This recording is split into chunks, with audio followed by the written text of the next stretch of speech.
nós estamos aqui numa aula de física, nós vamos falar sobre leis de Newton, aplicação das leis de Newton.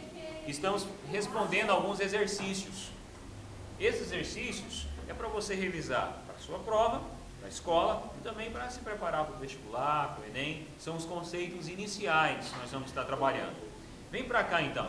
Aqui, no primeiro exercício, nós temos um bloco que está sobre uma mesa, né? Esse bloco tem massa 10 kg e aceleração gravitacional 10 metros por segundo ao quadrado. Então, o primeiro passo para resolver algumas, vamos dizer assim, alguns fatores, alguns itens que o exercício pode me pedir é o seguinte: letra A me pede o peso, letra B me pede a força normal e letra C ele vai me pedir a aceleração, tá? Mas volta para cá, vem para cá. O primeiro passo então é fazer o diagrama de forças. Eu tenho uma força de 60 newtons que empurra esse bloco para frente, certo? Mas a Terra, né, a aceleração gravitacional puxa o bloco para baixo, fazendo uma componente aqui, né, chamada peso, é uma força. Mas a superfície empurra o bloco para cima, compreende? Chamada de força normal. Então essa força de contato aqui eu tenho força normal para cima e tenho peso para baixo. Essas duas forças não formam par de ação e reação, hein? Depois nós vamos falar sobre isso, ok? Sendo a massa igual a 10, a gravidade igual a 10 também, coincidência aqui, serem valores iguais, nós vamos ter o seguinte, olha só, peso. A definição de peso é massa vezes gravidade. A massa é 10 e a gravidade é 10. 10 vezes 10, você tem 100 newtons. 100 newtons de força. Então o valor do peso, o módulo desse vetor aqui é igual a 100 newtons. A força normal é uma força normal devido à superfície de contato. Ela sempre vai ser perpendicular ao plano aqui, ok? Nós vamos então fazer um referencial x e um referencial y. No eixo y não tenho movimento. Se eu não tenho movimento, então nessa direção aqui a aceleração é nula. Então nós vamos aplicar a segunda lei de Newton. A segunda lei de Newton é força resultante igual a massa vezes aceleração, ok?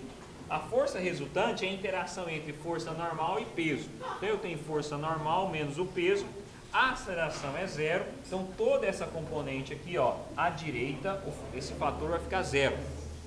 Sendo então que a força normal é igual ao peso. Para esse caso eu posso afirmar que força normal igual ao peso é igual a 100 newtons. Peso igual a 100, força normal é igual a 100. Agora vamos lá para a letra C. A letra C, ele quer a aceleração, pessoal. Então se ele quer a aceleração, eu vou aplicar novamente a segunda lei de Newton, sendo que força resultante é em x, na direção x.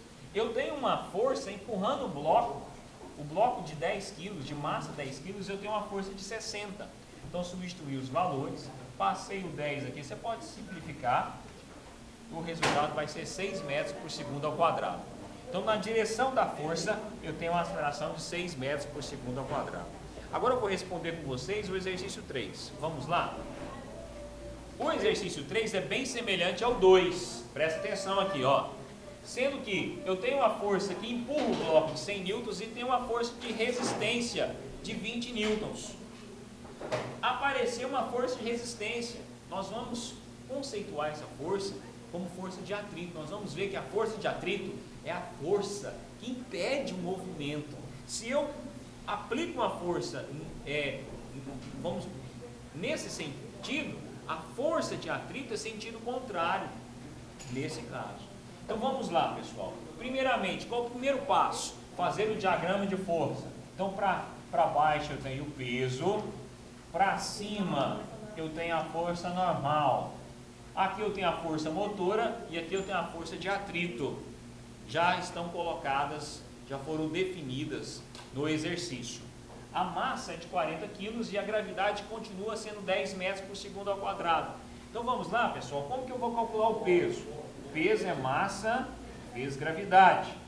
Quanto que é a massa nesse caso aqui, galera? 40. E a gravidade? Aceleração gravitacional? 10. Resultando que peso, 40 vezes 10, você vai ter 400 newtons. Da mesma forma, nós calculamos a força normal no exercício 2, vamos fazer aqui. Força resultante em Y. Por quê? Eu faço meu referencial Y, faço meu referencial X. O famoso plano cartesiano que você usa na matemática e até na geografia. Vem para cá agora. Força resultante em Y é massa vezes aceleração. Eu já sei que aqui não tem movimento, então a aceleração é zero. A força resultante vai ser 100 menos, ou seja, 100 menos 20 não, porque na direção Y. Na direção Y eu tenho força normal menos o peso. Atenção com isso, olha, força normal menos peso, que vai ser igual a zero. Então eu posso falar que força normal é igual ao peso. O peso é igual a quanto? 400. Por isso que a minha força normal igual ao peso vai ser igual a 400 newtons. Talvez a mudança esteja na letra C. Na letra C ele perde a aceleração. Como que eu vou fazer? Galera, força resultante em X é massa vezes aceleração. Vamos calcular a força resultante em X? Força resultante em X vai ser 100 menos 20. Então vem para cá, olha só. 100 menos 20 é igual. Quanto que é a massa? 40. Então substitui aqui 40 vezes a aceleração. 100 menos 20, 80. 80 é igual a 40 vezes A. Posso simplificar esse zero. O 4 vai passar dividindo. Então eu vou ter a aceleração igual a 8 dividido por 4, que é igual a 2 metros por segundo ao quadrado. Na mesma direção da força eu vou ter a aceleração de 2 metros por segundo ao quadrado. Fica então a nossa aula de revisão e preparatória aí para vestibulares e Enem. Continue dedicando à física.